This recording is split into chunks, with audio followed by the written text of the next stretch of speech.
સમાચાર મળી રહ્યા છે અંકલેશ્વરથી। અંકલેશ્વર રાજપીપળા ચોકડી નજીક આવેલ ભાનુશાળી માર્કેટમાં કોમન પ્લોટમાં ગેરકાયદેસર બાંધકામ અને ઔદ્યોગિક દબાણો દૂર કરવા ઉચ્ચ કક્ષાએ રજૂઆત કરવામાં આવી હતી। અંકલેશ્વરના ગડખોડ વિસ્તારમાં આવેલ રહેણાંકની જમીનમાં ભાનુશાળી માર્કેટમાં કોમન પ્લોટમાં આશરે 9 જેટલી ઓરડીઓ બનાવી દેવામાં આવી છે, જે સામે ફરિયાદી સનાભાઈ જાદવ દ્વારા કલેક્ટરશ્રી, પ્રાંત અધિકારી, મામલતદાર, જિલ્લા વિકાસ અધિકારી, તાલુકા વિકાસ અધિકારી જેવી કચેરીઓમાં લેખિત રજૂઆત કરવામાં આવી છે। અરજીમાં જણાવ્યા મુજબ એને હુકમની શરત મુજબ કુલ ક્ષેત્રફળ 18,717 પૈકી 4,531 ચોરસ મીટર જમીન ઉપર બાંધકામ કરવાની શરત હતી, તેમજ બાકી જમીન ખુલ્લી રાખવાની શરતે એને હુકમ થયો છે, જેમાં હાલ 8 થી 9 જેટલી ઓરડીઓનું બાંધકામ કરી નાખવામાં આવ્યું છે, જે તદ્દન ગેરકાયદેસર છે। માટે આ દબાણો તાત્કાલિક ધોરણે દૂર કરવામાં આવે તેવી માંગણી અરજદાર સનાભાઈ જાદવ દ્વારા કરવામાં આવી છે। બ્યુરો રિપોર્ટ નઈમ દિવાન, ન્યૂઝ ટુડે। શું નામ છે કાકા તમારું? મારું નામ સનાભાઈ વસરામભાઈ જાદવ, રહું છું ભાનુશાળી માર્કેટ। આ 67 પ્લોટ છે ભાનુશાળી માર્કેટમાં।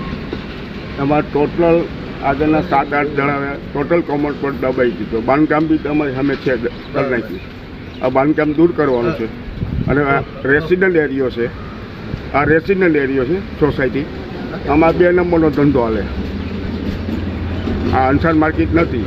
અંસાર માર્કેટ આમાં કેમિકલ પીપળા આવે છે, ધોવાય કેમિકલના। રાતે 12 વાગે છોકરા સુતાય તો ઊભા થઈ જાય છે।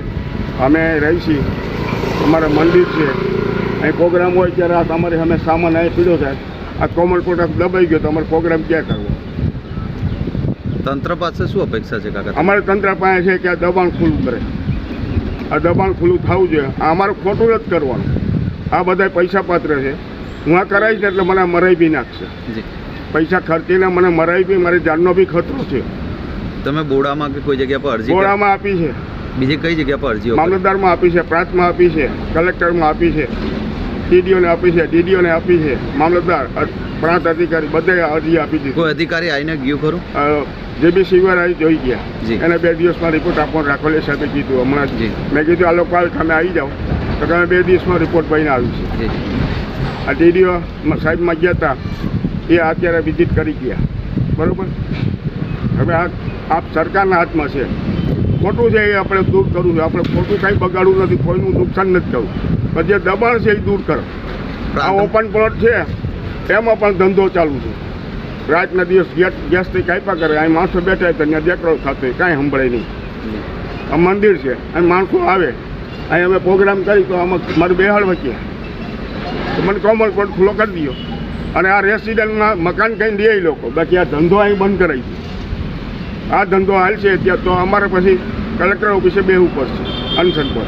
આ નહીં થાય તો અમે કલેક્ટર સાહેબની ઓફિસમાંથી બેસીશું। બૈરા છોકરા બધાઈ જાઓ, અનશન પર ઉતરી આવો।